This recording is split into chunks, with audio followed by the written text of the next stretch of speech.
Donc je vais vous parler justement de physique attoseconde. Alors un peu de physique assez fondamentale. Donc la physique attoseconde, c'est une physique qui est très récente, qui est née il y a quelques années. Et je vais vous montrer que cette physique, pour être capable de voir des phénomènes à l'échelle attoseconde, on a besoin d'utiliser, et donc de synthétiser, des impulsions de lumière qui sont des impulsions extrêmement brèves, donc une durée attoseconde. Et ce que je vais vous montrer, c'est que cette physique, elle commence à naître, on commence à être capable de faire ce genre de choses.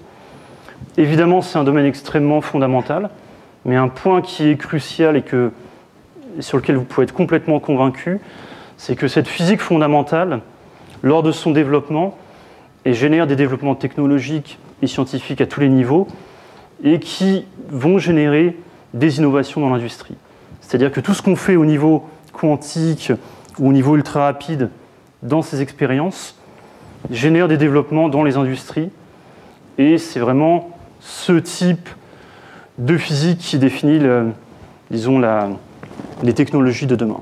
Alors, comme l'a dit Johan, je travaille à l'Institut Lumière-Matière, donc c'est justement un institut qui est pluridisciplinaire.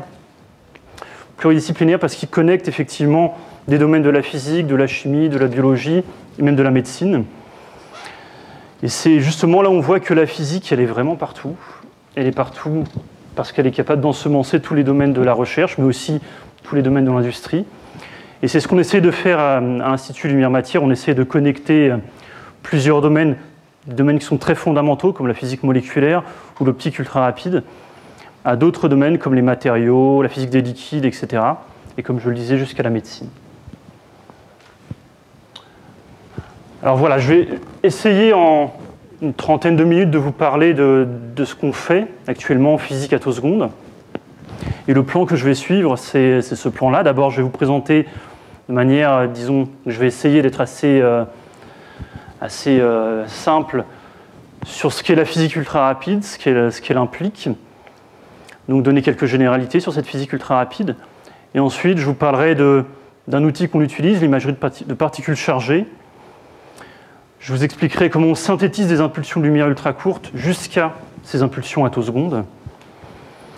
Et je vous montrerai quelques expériences actuelles en cours. Et très rapidement, je vous parlerai du projet ELI, qui est un peu le projet qui correspond au futur de ce genre de sciences. Alors voilà, qu'est-ce que la physique ultra-rapide? Pour bien comprendre comment on en est arrivé à faire de la physique ultra-rapide, quels sont les concepts qui sont finalement très très simples. On prend souvent l'exemple historique de Edward James Muybridge, donc il y a maintenant 2 siècles, qui avait essayé de répondre à ce concours qui avait été lancé. Et ce concours, c'était de savoir est-ce qu'on est capable de déterminer si le cheval au galop a à plusieurs instants lors de sa course ses 4 pieds en l'air, donc comme lorsqu'il saute un obstacle. Alors maintenant, ça nous semble complètement trivial, mais à l'époque, on n'avait pas de moyen de voir ça directement. Et donc ce monsieur, qui était un passionné de photographie, il a eu l'idée géniale de simplement prendre une succession de photos pour décomposer le mouvement et voir en temps réel ce qui se passait. Et donc la réponse à cette question, elle est effectivement que oui, le cheval au galop, à un moment de sa course, a ses 4 fers levés. Alors ce qui est important ici à comprendre, c'est que voilà, si on veut filmer un mouvement à l'échelle macroscopique, que ce soit un cheval, un animal ou n'importe quel objet macroscopique, finalement ce qu'on fait, c'est qu'on décompose le mouvement à une échelle de temps qui est plus courte que l'échelle de temps typique du mouvement qu'on veut regarder. D'accord ? Donc c'est ce que vous voyez ici. Si on peut prendre des photos instantanées, enfin des photos très rapides du cheval, on est capable d'avoir un film de sa course et de décomposer ce mouvement. Et ça, eh bien, c'est quelque chose qu'on sait faire à l'échelle de temps seconde, et même actuellement à l'échelle de temps microseconde et même nanoseconde, donc milliardième de seconde. Ça, on sait le faire en utilisant des technologies mécaniques ou électroniques. Donc à l'époque, simplement des obturateurs mécaniques ou maintenant des interrupteurs électroniques. Donc ça, on sait le faire avec ces technologies mécaniques ou électroniques parce que finalement, ce mouvement, il est relativement lent. Maintenant, vous voyez où je veux en venir. Qu'est-ce qui se passe si ce que je veux filmer, c'est non pas un objet macroscopique qui se déplace à des échelles de temps typiques de la seconde ou un peu plus rapide, ce sont des mouvements beaucoup plus rapides comme les mouvements qui ont lieu à l'échelle microscopique, donc pour les objets quantiques que sont les molécules ou les charges, les électrons, protons, etc. Là, le problème, c'est que le mouvement qu'on va vouloir décomposer, c'est un mouvement qui a lieu à l'échelle de la femtoseconde. Une femtoseconde, c'est une seconde qu'on découpe en 1 milliard et qu'on redécoupe en 1 million. Donc un millionième de milliardième de seconde. Et ça, mécaniquement ou électroniquement, on ne sait pas faire. Ça n'existe pas. Et c'est justement là qu'interviennent un autre type de technologies qui sont les technologies optiques et en particulier les lasers. Et c'est la naissance justement des sciences ultra rapides dans les années 80 avec le prix Nobel Ahmed Zeewell. Et ce qu'on commence à être capable de faire à partir de cette période, c'est effectivement de filmer des molécules qui se déforment, des molécules qui se brisent, à des échelles de temps typiquement de l'ordre de la femtoseconde. Alors voilà, une molécule typiquement qui tourne, donc une rotation, c'est picoseconde. Une molécule qui vibre, c'est typiquement un millionième de milliardième de seconde, c'est une femtoseconde. Ça existe depuis, disons, une trentaine d'années. C'est extrêmement répandu, c'est utilisé même dans l'industrie, c'est utilisé en chimie, en biologie, c'est utilisé partout. Et évidemment, les physiciens veulent aller plus loin, et ce qu'ils veulent aller filmer, c'est le mouvement des électrons dans la matière. Et le problème, c'est que le mouvement des électrons dans la matière, il est encore plus rapide, pas toujours, mais en tout cas, la plupart du temps, il peut être extrêmement rapide, et il a lieu à une échelle 1000 fois plus petite, et qui est l'échelle de l'attoseconde. Alors juste, moi j'aime bien fixer les idées avec cet exemple typique, pour bien se représenter ce que c'est une attoseconde, et bien se représenter quel est le challenge technologique qu'on se propose de relever lorsqu'on veut travailler avec des impulsions laser, attoseconde. Qu'est-ce que c'est une attoseconde par rapport à une seconde? Eh bien, en fait, il y a la même différence entre une attoseconde et une seconde qu'entre la durée d'un clin d'œil et l'âge de l'univers. D'accord? Donc ça veut dire que quand je veux filmer les électrons dans la matière, ça revient à vouloir mesurer la durée d'un clin d'œil par rapport à l'âge de l'univers. Donc vous comprenez que c'est loin d'être trivial et que ça requiert des technologies qui sont nouvelles, ça requiert une maîtrise de la lumière qui est complètement différente de ce qu'on savait faire jusqu'à présent. Et ces technologies, c'est ce qu'on appelle donc l'optique hautement non linéaire et les lasers XUV, les impulsions de lumière très énergétiques, dont je vais vous parler justement plus en détail. Alors donc ce domaine de l'attoseconde, de la physique attoseconde, finalement il se propose d'étudier le mouvement des électrons dans la matière à l'échelle atomique. Donc ça c'est un peu une vue d'artiste. Donc de manière ultime, ce qu'on veut faire, c'est être capable de voir les électrons passer d'un atome à l'autre, ou par exemple dans une molécule, ou dans les matériaux, ou dans un gaz. Voilà. Donc c'est ça le but ultime, c'est filmer la matière quantique à l'échelle atomique. Alors pourquoi finalement on fait ça? Parce qu'on peut se dire finalement, d'accord, on va essayer de s'intéresser à ces électrons ou à ces mouvements ultra rapides dans la nature. En quoi c'est intéressant? Est-ce qu'on le fait juste parce que c'est fondamental? Bon, la réponse est oui, évidemment, parce que c'est fondamental, mais pas seulement. En réalité, les processus ultra rapides quantiques sont omniprésents, et c'est même plus que ça. C'est-à-dire que plus on a avancé dans la compréhension des mécanismes, aussi bien du vivant, la compréhension de l'univers, la compréhension des matériaux, et à tous les niveaux, plus on se rend compte qu'en réalité, la mécanique quantique est essentielle pour comprendre ce qui se passe. Un exemple qui est très connu, c'est pourquoi l'ADN supporte le rayonnement ultraviolet et comment la nature fait pour absorber ce rayonnement énergétique. Eh bien, la nature, comment elle fait? En fait, quand la molécule absorbe de l'énergie, elle s'en débarrasse extrêmement rapidement avant que la molécule ait le temps de casser. Donc la molécule reste intacte parce que les électrons et les noyaux de la molécule sont couplés entre eux et font disparaître l'énergie extrêmement rapidement dans la molécule. Et comme ça, on n'a pas de problème, la molécule ne casse pas directement. Sans ces propriétés quantiques, il n'y aurait pas de vie. D'accord ? Un autre processus qui intéresse beaucoup les gens qui travaillent avec des radiations, ce sont les dommages radiatifs. Les dommages radiatifs, c'est typiquement le fait que des rayonnements énergétiques peuvent détruire justement un brin d'ADN et en créer des mutations qui sont irréversibles et qui ont un impact évidemment extrêmement néfaste sur les organismes vivants. En fait, ces mécanismes, ces dommages radiatifs, c'est la même chose. Un des processus qui est important, c'est le fait que lorsqu'il y a une interaction entre un système vivant et un rayonnement énergétique, ça produit des électrons extrêmement lents, et ces électrons sont recapturés par les molécules, par les brins d'ADN, en générant des dissociations. Ouais, ça casse et ça génère des mutations.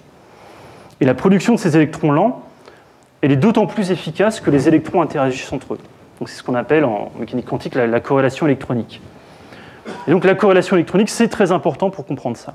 Et un autre exemple que j'aime bien, parce qu'on travaille un peu sur ce sujet, c'est pour interpréter les mesures en astrophysique, donc les mesures faites par les télescopes, et de manière un petit peu, pas complètement intuitive, ce qu'on mesure à partir des gaz et des amas interstellaires via nos télescopes, les signaux qu'on mesure, en réalité, on peut les comprendre à partir de mécanismes qui sont extrêmement rapides, qui ont lieu aux échelles de temps femtosecondes, typiquement.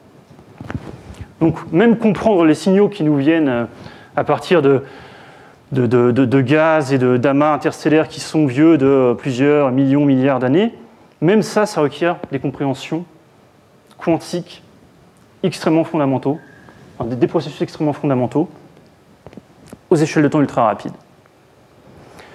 Alors maintenant, je vais plus rentrer dans l'attoseconde en vous citant deux exemples de mécanismes qui sont importants en attoseconde, parce que c'est notamment à cause de ce genre de mécanisme que les gens ont voulu développer ces impulsions de lumière attoseconde et développer des expériences attoseconde. Alors le premier exemple, c'est ce qu'on appelle la plasmonique, les résonances plasmons. Alors vous voyez souvent les vitraux dans les églises qui ont des couleurs magnifiques, etc.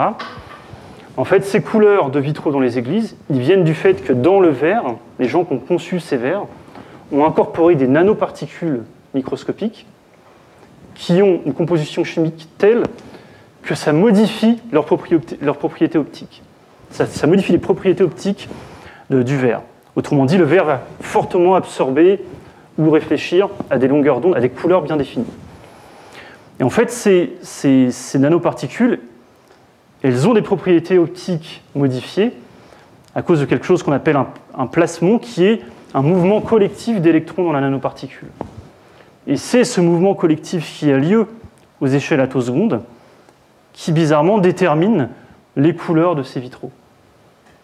Et ça, c'est quelque chose qu'on sait, qu'on étudie, mais qu'on ne sait pas encore voir en temps réel. On n'est pas capable de voir le mouvement électronique corrélé, enfin plutôt collectif, dans ces nanoparticules. Et être capable de le voir, ce serait être capable de le manipuler. Être capable de le manipuler, ça serait manipuler les propriétés des matériaux. Un autre exemple un petit peu plus fondamental, qui est l'exemple de ce qu'on appelle la migration de trous due à la corrélation. C'est un processus qui a été proposé et étudié théoriquement il y a une quinzaine d'années. Et c'est un processus très simple. Ça dit que si on prend une molécule complexe, suffisamment complexe, et qu'on retire un électron à cette molécule,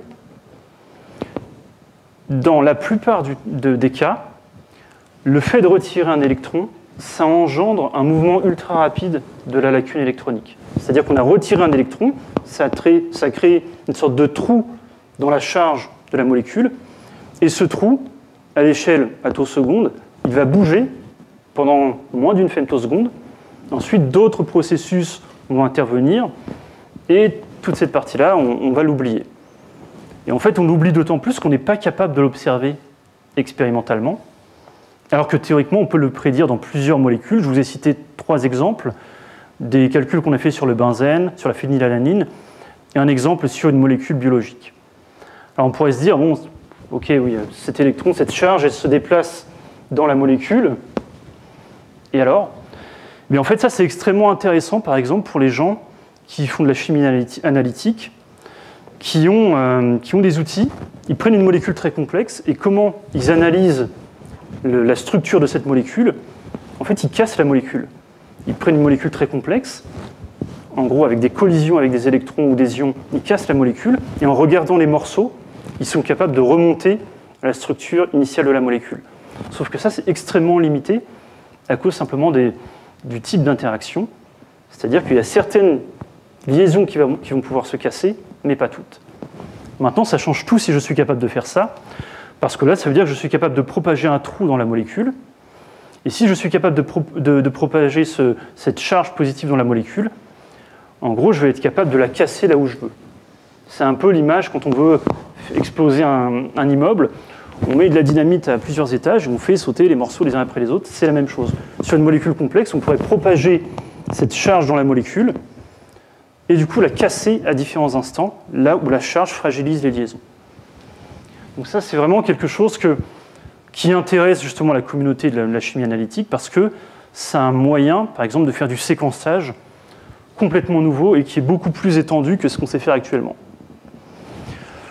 Alors voilà, du coup, pour revenir sur mon exemple de Muybridge, vous avez compris, pour prendre un film d'un mouvement, quel qu'il soit, il nous faut un appareil photo, quelque chose qui prend une photo du mouvement qu'on va observer, et quelque chose qui prend ce mouvement, donc quelque chose qui nous permet de prendre plusieurs de ces photos, et donc de décomposer le mouvement.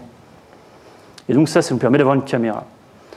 Et bien, lorsqu'on regarde des objets beaucoup plus petits, en particulier les objets à l'échelle quantique, eh bien, ce qui va être notre appareil photo, c'est ce qu'on appelle la spectroscopie par imagerie. Et notre obturateur, donc, ce qui nous permet de prendre plusieurs photos, c'est en fait des impulsions laser extrêmement courtes.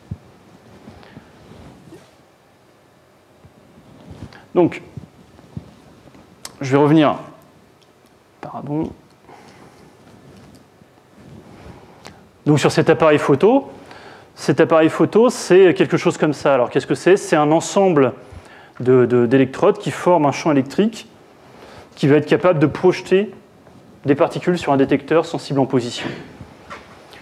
Donc, typiquement, voilà, ça ressemble à ça. Et ce qu'on fait, c'est qu'on envoie une cible, un atome, une molécule, en phase gazeuse. Cette cible, elle interagit avec un photon, enfin une impulsion de lumière, et elle arrache les électrons dans la matière. On projette ces électrons sur un détecteur sensible en position. Et là, on peut faire plusieurs choses. Notamment, on peut mesurer en 3 dimensions la vitesse des électrons qui ont été émis. Et simplement en prenant un objet, si vous repartez de cet exemple, si on prend un objet comme ça avec un certain mouvement de charge, et si on est capable de projeter les électrons de cet objet sur ce détecteur sensible en position, en fait, on a une image qui est indirecte, mais c'est quand même une image des charges dans la molécule. Donc,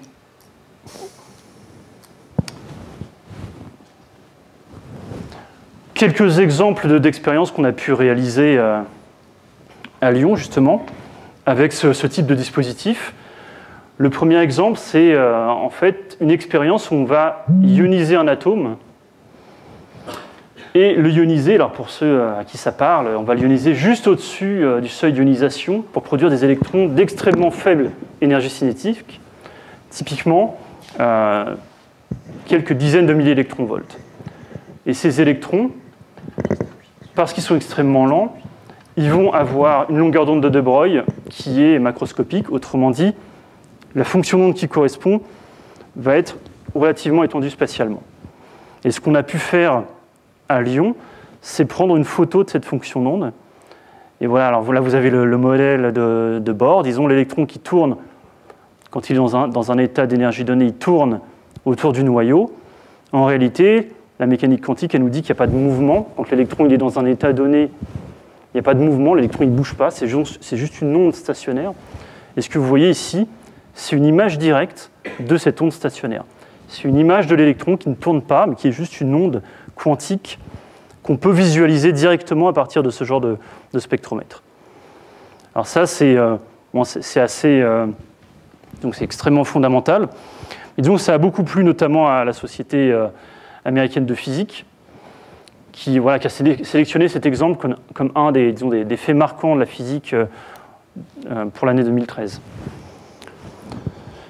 Alors un autre exemple que j'aime beaucoup également, c'est un peu le même principe. On va utiliser un atome et un spectromètre comme ça.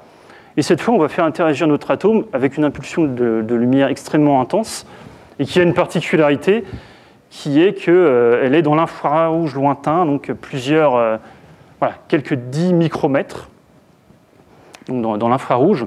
Et ça, on peut le faire que sur des installations comme cette installation qui est un laser électron libre intracavité en Hollande.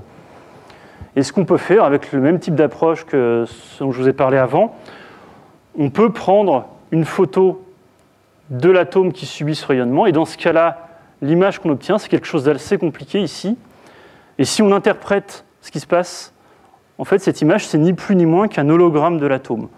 Ce qui se passe, c'est qu'on a un atome avec un électron externe, et à cause du rayonnement, une partie de l'onde électronique qui correspond à cet électron qui tourne autour de l'atome, une partie de l'onde électronique va quitter l'atome directement, et une autre partie de cette même onde va en fait diffuser sur l'atome, et ces deux ondes vont interférer. Et ça, c'est typiquement un hologramme, c'est-à-dire on a une onde de référence et une onde qui diffuse sur un objet, et l'interférence entre ces deux ondes, ça correspond à un hologramme. Donc cette image, c'est juste l'hologramme du potentiel atomique. Donc là, je vous ai parlé d'appareils photo. Maintenant, je vais vous parler de comment on prend ces photos très rapidement. Donc on a eu des images statiques pour l'instant. Là, on va vous montrer plutôt comment on prend ces images très rapidement avec des impulsions courtes. Et pour comprendre, il y a un principe qui est extrêmement important dans toutes ces histoires d'impulsions courtes et qui est lié justement aux lois de l'électromagnétisme, donc théorie de Maxwell. Et ces lois, elles nous disent que si on prend une longueur d'onde, donc une couleur bien définie, l'onde qui correspond, c'est forcément une onde, donc c'est un champ électrique qui oscille comme ça, mais qui doit avoir une durée très grande, donc une impulsion très longue. Plus l'impulsion va être courte, moins on peut définir exactement la couleur de notre impulsion. En fait, pour synthétiser donc ces impulsions de lumière très courtes, ce qu'on fait, c'est qu'on fait interférer un très grand nombre de couleurs, et plus on a de couleurs disponibles, plus on est capable de créer des impulsions qui sont très courtes. Donc vous pouvez voir ça comme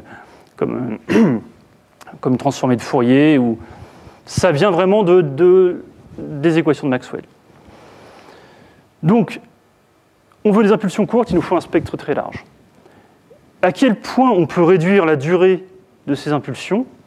En fait, à un moment, on va être aussi limité par la physique, par les lois de la physique. Si je prends par exemple un rayonnement typique d'un laser femtoseconde, c'est un rayonnement à 800 nanomètres. Et 800 nanomètres, ça veut dire que le champ électrique de la lumière, il met 2,6 femtosecondes pour osciller une fois. D'accord?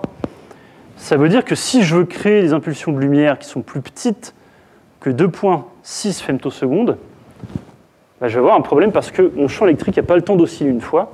Et en fait, s'il n'a pas le temps d'osciller une fois, Maxwell nous dit que la lumière ne peut pas se propager. Ça veut dire que si je veux générer des impulsions de lumière ultra courtes, il faut que je change de longueur d'onde. Et c'est pour ça qu'on, pour faire des impulsions attosecondes, on a besoin d'aller vers un rayonnement non plus infrarouge, mais XUV, donc beaucoup plus énergétique. Alors, comment on fait justement donc je vous disais tout à l'heure, les impulsions femtosecondes, c'est des technologies qui sont connues, maintenant extrêmement bien maîtrisées. Il y a des cristaux qui ont les bonnes propriétés, on a de l'optique qui a la bonne propriété, tout va bien. Le problème, c'est que si on veut générer des impulsions XUV ultra courtes, on va faire appel à un mécanisme qui est hautement non linéaire. Et ce mécanisme, c'est le mécanisme de génération d'harmoniques d'ordre élevé, et qui consiste en gros à prendre un photon infrarouge et à cumuler typiquement 15 ou 20 photons infrarouges et à les transformer en photons XUV. Et la seule façon qu'on a de faire ça, c'est d'utiliser une impulsion de laser, une impulsion de lumière extrêmement intense, typiquement au-dessus de 10 puissance 14 watts par centimètre carré. Pour vous donner un ordre de grandeur, typiquement c'est 1 million de fois la puissance de la centrale Paluel. C'est vraiment quelque chose de colossal.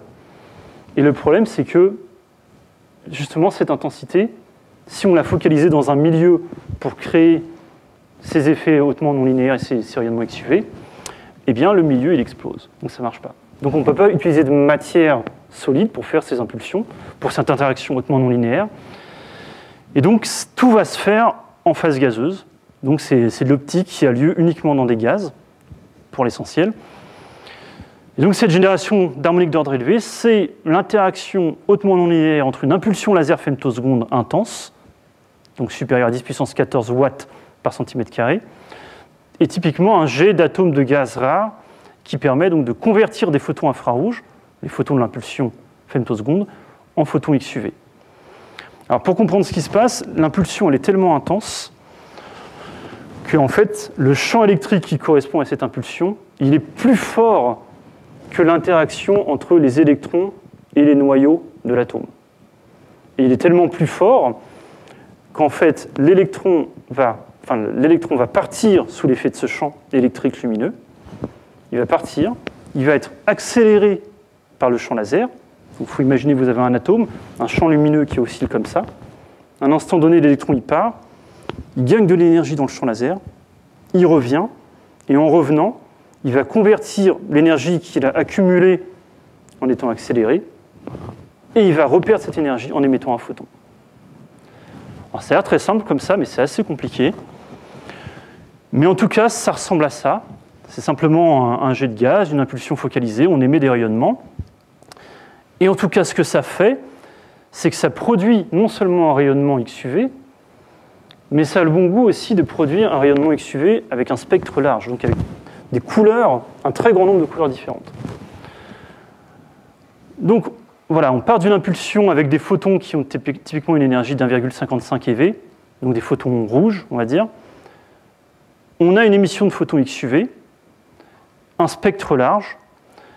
Maintenant, le seul élément qui nous manque, c'est que pour pouvoir transformer ce spectre large d'impulsion XUV en impulsion attoseconde, en fait, il faut que toutes ces couleurs soient cohérentes entre elles.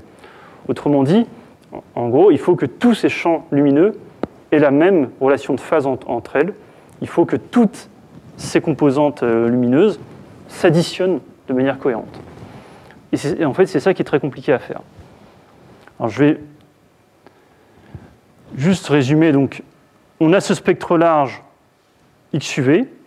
Pour vous donner un ordre de grandeur, c'est typiquement 100 fois plus énergétique que de la lumière infrarouge. Et ça nous permet donc de synthétiser des impulsions très courtes, femtosecondes et attosecondes. Alors, à quoi ça ressemble? Ça ressemble à ça. Une expérience attoseconde, c'est une chambre d'environ 60 mètres carrés.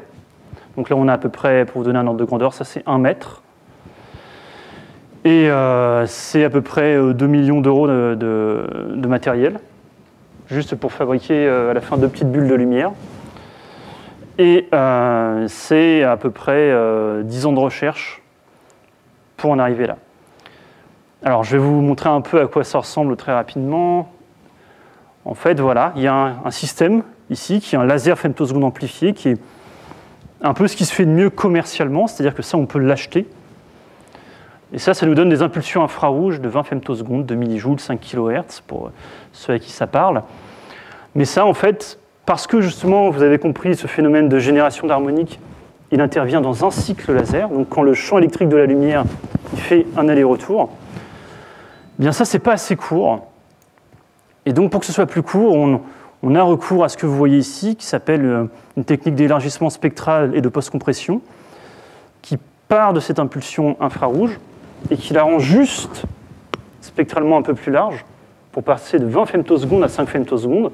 Et ça, c'est important, parce qu'à 5 femtosecondes, au lieu d'avoir un grand nombre de cycles lumineux, en gros, on n'en a plus que 2. Et comme on n'en a plus que 2, ça veut dire que ce mécanisme de ionisation, recollision, émission de photons, en fait, il a lieu qu'une ou deux fois.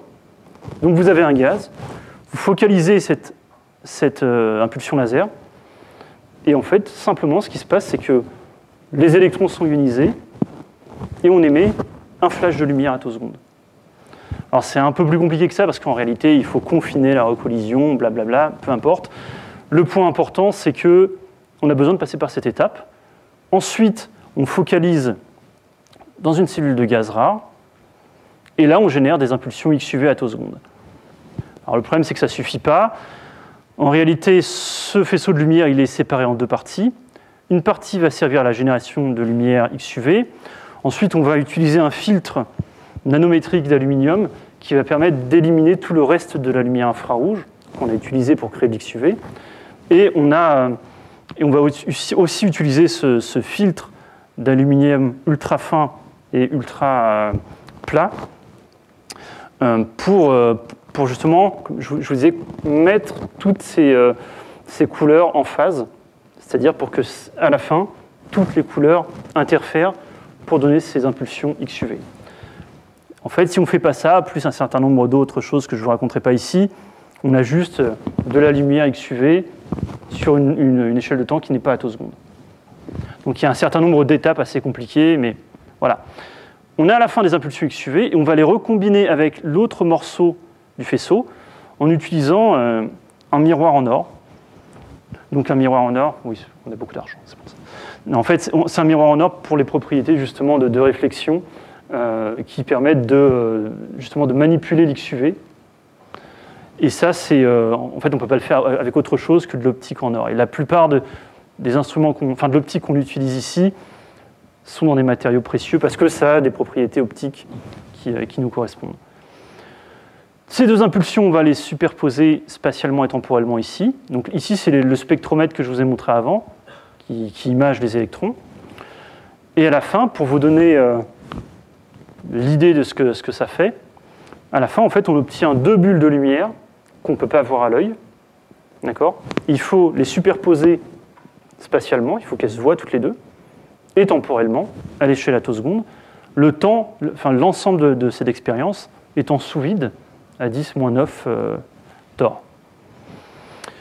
Donc c'est très compliqué à faire, mais au cours du temps, les gens qui travaillent sur ça ont développé des techniques qui permettent de visualiser ces deux bulles de lumière, de les superposer spatialement et aussi de manipuler le délai entre ces impulsions à l'échelle attoseconde en utilisant justement des moteurs qui ont un contrôle extrêmement précis. Et toujours pour revenir à cet ordre de grandeur de l'attoseconde, l'âge de l'univers par rapport à une seconde, etc., il faut bien se rendre compte que si on fait juste ça, on rentre dans la pièce, on parle, c'est assez de vibrations pour faire bouger un peu les miroirs, nos impulsions, elles font ça. Donc pour être capable que ce soit stable, c'est-à-dire de pouvoir dire mon impulsion arrive à ce temps-là et quelques centaines d'attosecondes ensuite, j'ai une autre impulsion qui arrive, pour être capable de faire ça, il y a un laser qui stabilise mécaniquement l'ensemble du dispositif, qui mesure en gros la position de toute l'optique, et pour être sûr qu'à chaque instant, on a le chemin parcouru par le faisceau qui est toujours le même. Donc voilà, beaucoup de détails techniques, mais pour vous faire comprendre qu'à la fin, quand je dessine ça, il y a un petit peu de travail technologique avant, et c'est pas très simple à faire.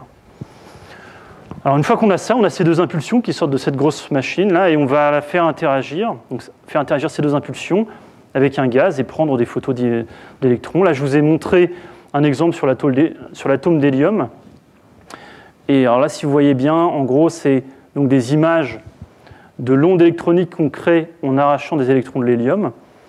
Et en fonction du délai entre les impulsions, c'est-à-dire qu'on arrache les électrons de l'hélium, et juste après, il y a une autre impulsion qui arrive, cette impulsion infrarouge, et on prend une image.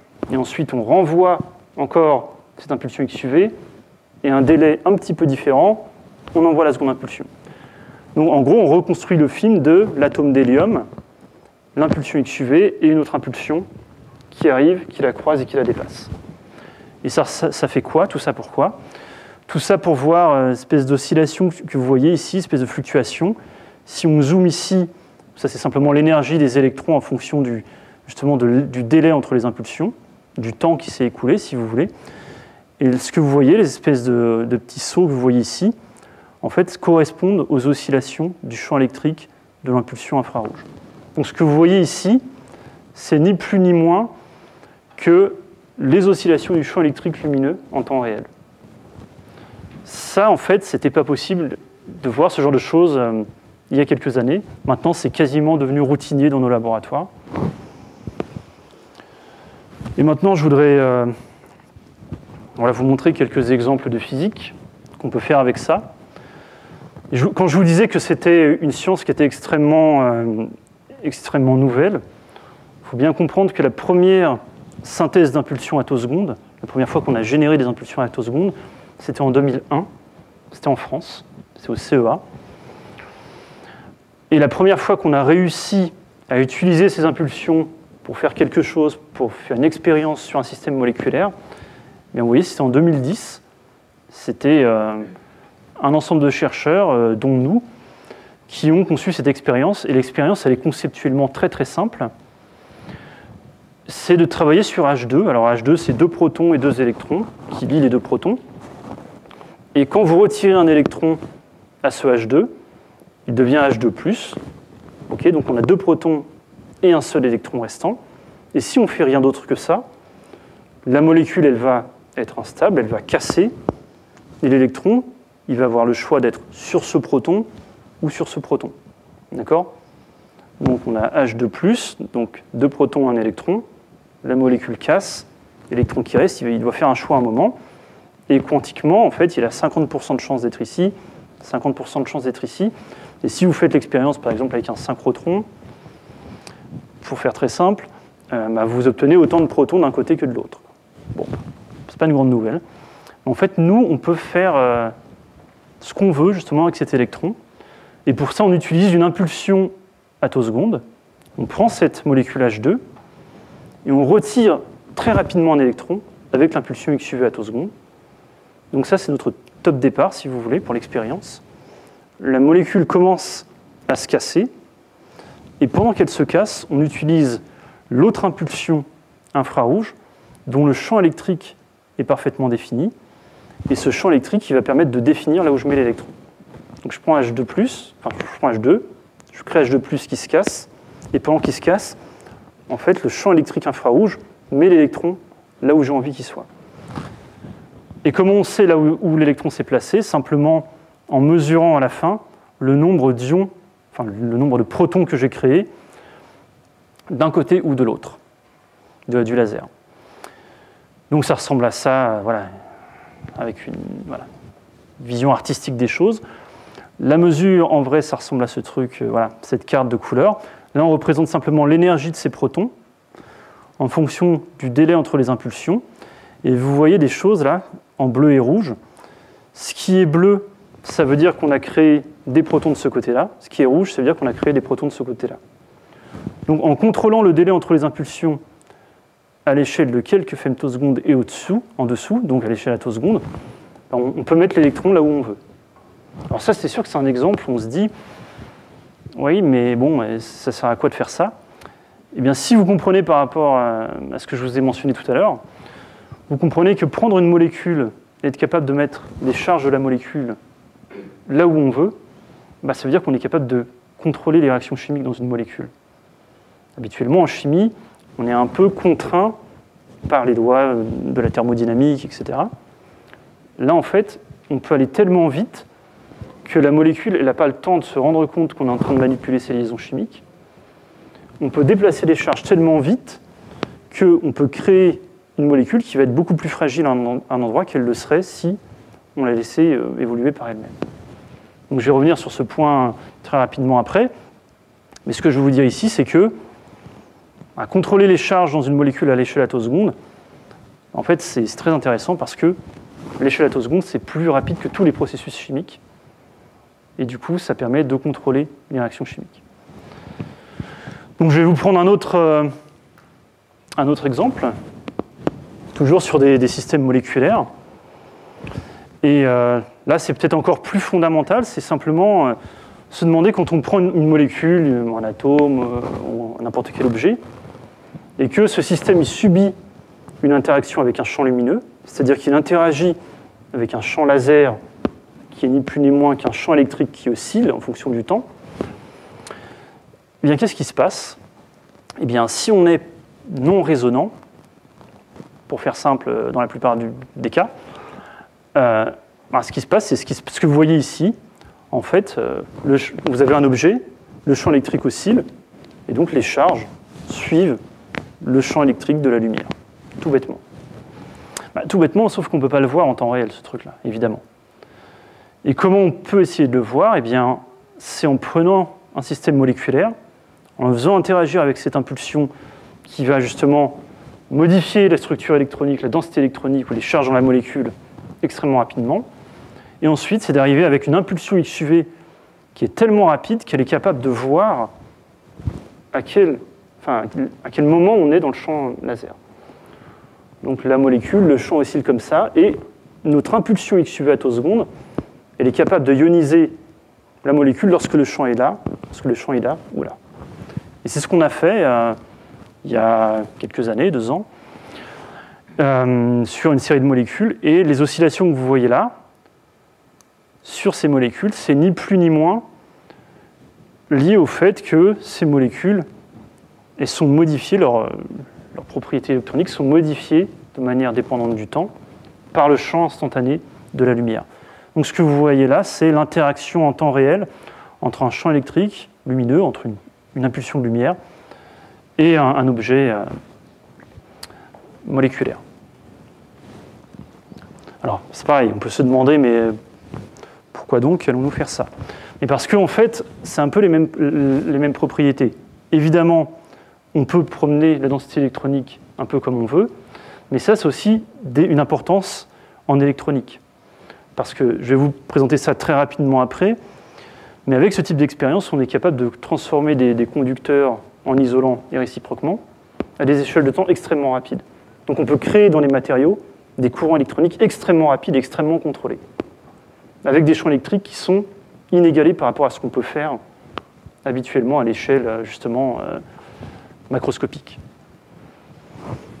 Et ça se fait déjà. Alors, je veux aussi vous mentionner cet exemple qui est un peu en rapport justement avec ce que je vous présentais tout au début, cet exemple de plasmonique, donc la couleur des vitraux, etc. Ça, c'est un objet qu'on aime bien à Lyon parce qu'on a beaucoup travaillé sur cet objet, c'est le C60, donc c'est une cage de carbone extrêmement solide, plus solide que le diamant. Et elle a une propriété très intéressante, c'est qu'elle a une résonance plasmon à haute énergie. Ça veut dire que si la molécule absorbe un rayonnement énergétique, au lieu qu'un seul électron réagisse au rayonnement, en fait, un très grand nombre d'électrons sont collectivement excités. Un très grand nombre d'électrons réagissent à l'excitation. Donc c'est une résonance plasmon. Et ce qu'on peut faire avec ces impulsions attosecondes, c'est quelque chose qui a été fait sur des atomes il y a 3 ans, et qu'on commence à savoir faire sur les systèmes plus complexes, c'est tout simplement de mesurer, quand on va arracher un électron à une molécule ou à un atome, c'est de mesurer combien de temps l'électron met pour sortir. Et ça, c'est attoseconde aussi. Et ce qu'on a fait ici pour ces 60, c'est estimer quelle était l'influence de cette résonance plasmon. Donc, quelle était l'influence du fait que lorsque je veux retirer un électron dans ces 60, plusieurs électrons veulent venir en même temps. Et pour ça, donc, on a fait un certain nombre d'études théoriques et de mesures pour montrer que, justement, l'effet de ce plasmon sur l'éjection de l'électron, c'est en fonction de l'énergie. En gros, ça, c'est la force que voit l'électron qui veut quitter le C60. Ça, c'est l'énergie de photon. Lorsqu'on change d'énergie, eh bien, l'électron est soit accéléré, soit décéléré par rapport à la situation dans laquelle il n'y aurait pas de plasmon. Accéléré et décéléré à l'échelle attoseconde. Alors pourquoi on a envie de faire ça? Pourquoi on a envie de mesurer combien de temps met un électron pour quitter une surface, une molécule, etc. Parce que tout simplement, si on est capable de mesurer très proprement cette interaction, eh bien on est capable d'avoir une sonde extrêmement précise de l'environnement de l'électron, et en particulier une sonde extrêmement précise de la corrélation électronique. Être capable de mesurer le temps que met un électron pour quitter un objet, c'est probablement une des sondes les plus précises qu'on aurait sur la structure électronique de matériaux. D'où l'intérêt pour ce genre d'expérience. Alors,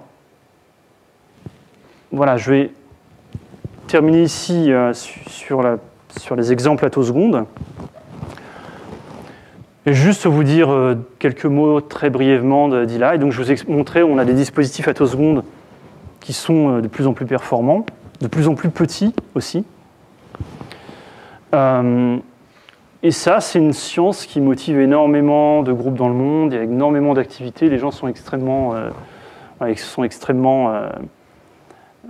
actifs dans ce domaine. Et puis, il y a un projet européen qui a été porté par un monsieur qui s'appelle Gérard Mourou notamment, et qui est de créer 3 très gros instituts en Europe, dont un en Hongrie, qui sera dédié aux sciences attosecondes. Le budget, c'est 800 millions d'euros. C'est énormément de chercheurs, dont des chercheurs français. Plusieurs départements de recherche, chaque département contenant typiquement 6 ou 7 groupes de recherche. Le futur, parce que ce type d'installation, qui est en train d'être construit, va nous permettre de disposer d'impulsions XUV extrêmement intenses, d'impulsions attosecondes extrêmement intenses, et à très haut taux de répétition. Autrement dit, de pouvoir faire un type d'expérience qui n'a jamais été réalisé et qui ne peut pas être réalisé actuellement. Pour vous donner un ordre de grandeur également de type d'expérience qu'on peut faire sur les différents ELI, les lasers sont tellement puissants qu'ils vont être capables de créer de la matière à partir du vide. Donc les densités d'énergie sont telles qu'on va être capable de faire des tests de QED.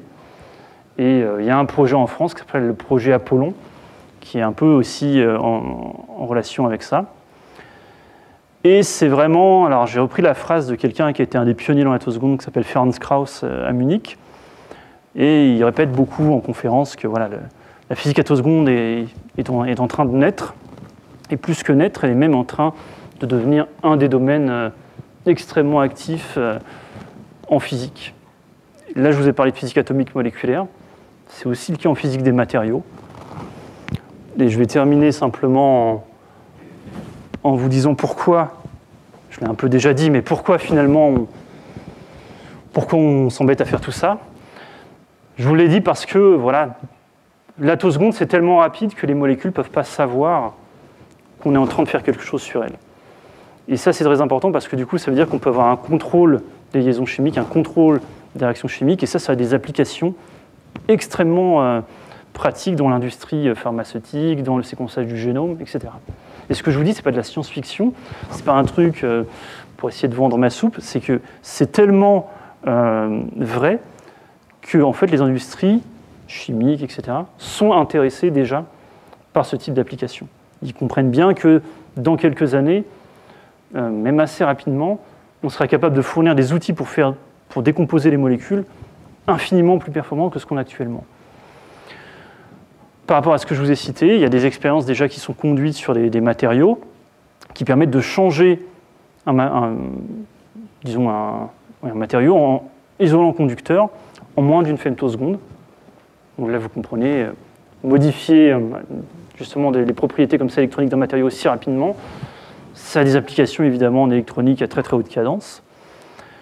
En électronique moléculaire, je ne vous en parle pas en détail ici, mais quand on veut réduire les composants électroniques, on est assez rapidement, et c'est ce qu'on essaye de faire, on est assez rapidement embêté par le fait qu'on ne comprend plus du tout ce qui se passe, parce qu'une molécule sur une surface qui est comme ça ou comme ça, le transfert d'électrons entre la molécule et la surface n'a absolument rien à voir. On ne sait pas le prédire, on ne sait pas l'observer. Il y a des expériences qui sont faites en synchrotron qui mettent ça en évidence, qui mettent en évidence qu'une molécule sur une surface, les transferts de charge ultra rapides interviennent notamment à des échelles de temps extrêmement courtes. Et si on veut faire de l'électronique moléculaire, on a besoin de comprendre tout ça. Et pour le comprendre, il faudrait déjà pouvoir l'observer. Et voilà, je parlais du contrôle de séquençage. Parce qu'on est capable de manipuler maintenant la lumière à l'échelle du cycle optique lumineux, eh bien ça veut dire qu'on est capable de modifier les réactions chimiques et avec non plus simplement en donnant de l'énergie à une molécule, mais en utilisant un champ électrique qui est tellement fort qu'il peut modifier directement la structure moléculaire. Donc un grand nombre d'applications pour le futur. Et quand je dis le futur, ce n'est pas dans 150 ans, c'est dans quelques années.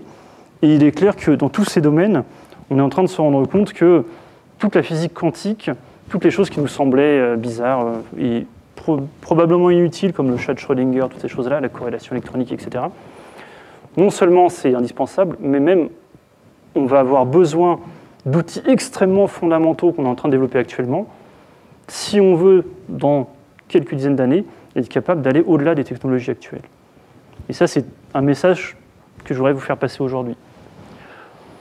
Voilà, donc j'en ai fini. Donc je vais remercier brièvement le groupe, donc mon groupe à Lyon, donc à l'Institut Lumière Matière, donc avec un certain nombre de personnes, et notamment Isabelle Compagnon, qui était étudiante ici il y a aussi quelques années, et qui est maintenant donc à Lyon, et qui est aussi membre de l'Institut universitaire de France. Et notamment Alexandre Marcignac et Victor Després, qui sont les étudiants en thèse qui travaillent énormément sur ces aspects attosecondes. Et puis mes collaborateurs, le directeur du Max Born Institute à Berlin, Anne Lhuillier, donc professeur en Suède, le groupe de Milan, le théoricien d'Heidelberg, Didier Abad. Et je vous remercie de m'avoir écouté.